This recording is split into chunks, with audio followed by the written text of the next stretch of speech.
Bem, pessoal, agora finalmente, vamos fazer alguma coisa na rede para enviar mensagens.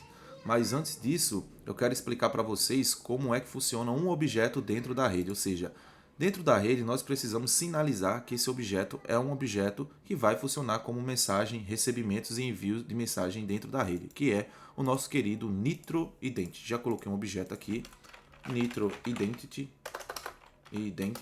O que é que essa identidade faz? Essa identidade nada mais é do que um RG desse objeto. Literalmente é um registro dele e aqui ele vai ter o seu ID e esse ID tem que ser único. Por exemplo, esse server significa para dizer que ele é um objeto do servidor.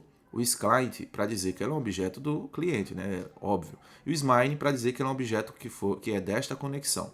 O ID para identidades estáticas, que eu vou explicar para vocês o que é nada mais do que isso que a gente está fazendo, colocando na mão, na cena, ele tem que ser colocado manualmente. O spawn parity é para dizer o seguinte, vamos supor que sua identidade está aqui. Quando ele mandar para o cliente instanciar, ele vai ter que procurar o pai dele. Então tem que tomar cuidado, porque se tiver o mesmo nome, ele vai entrar no primeiro que achar. Então se você quiser que cada objeto de rede tenha seu próprio pai, você coloca um script dentro dele para alterar com o nome do objeto ou com a identidade dele. Mas isso aí mais para frente vocês vão entender. Não se preocupe se vocês não estão entendendo agora. Quando nós começarmos a spawnar e abrir outros clientes, vocês vão entender melhor. Não precisa ficar encucando, beleza?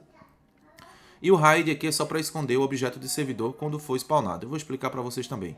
Beleza, como eu falei para vocês, só peço que desconsiderem aí o barulho se houver criança aí, mas aqui é assim mesmo. Eu só vou...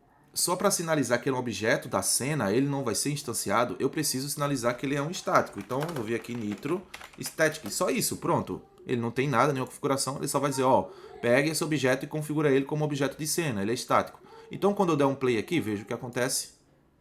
Ele falou que é um objeto eServer e um objeto de cliente ao mesmo tempo. Não é meu, porque esse objeto de cena é de todos que entrarem aqui, ok? Então esses mines só vai funcionar para identidades que forem spawnáveis. Mas vejam só o que vai acontecer. Eu vou duplicar aqui esse objeto e veja o que acontece. Vamos no primeiro, ele configurou certinho.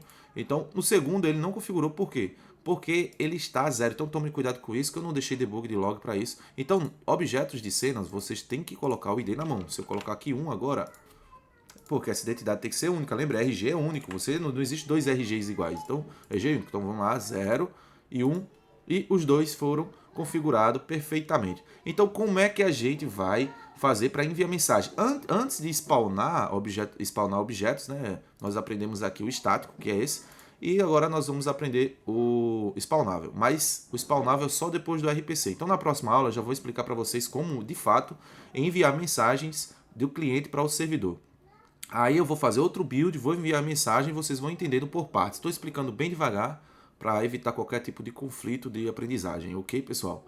Então, na próxima aula eu vou ensinar para vocês os RPCs, como enviar mensagem pelos objetos estáticos, que também é idêntico aos objetos spawnáveis, mas é porque nós precisaremos do estático para spawnar, beleza? Então, sem confusão, vamos por partes. Na próxima aula eu já vou ensinar para vocês criar um script e enviar uma mensagem de cliente para servidor, beleza? Até a próxima!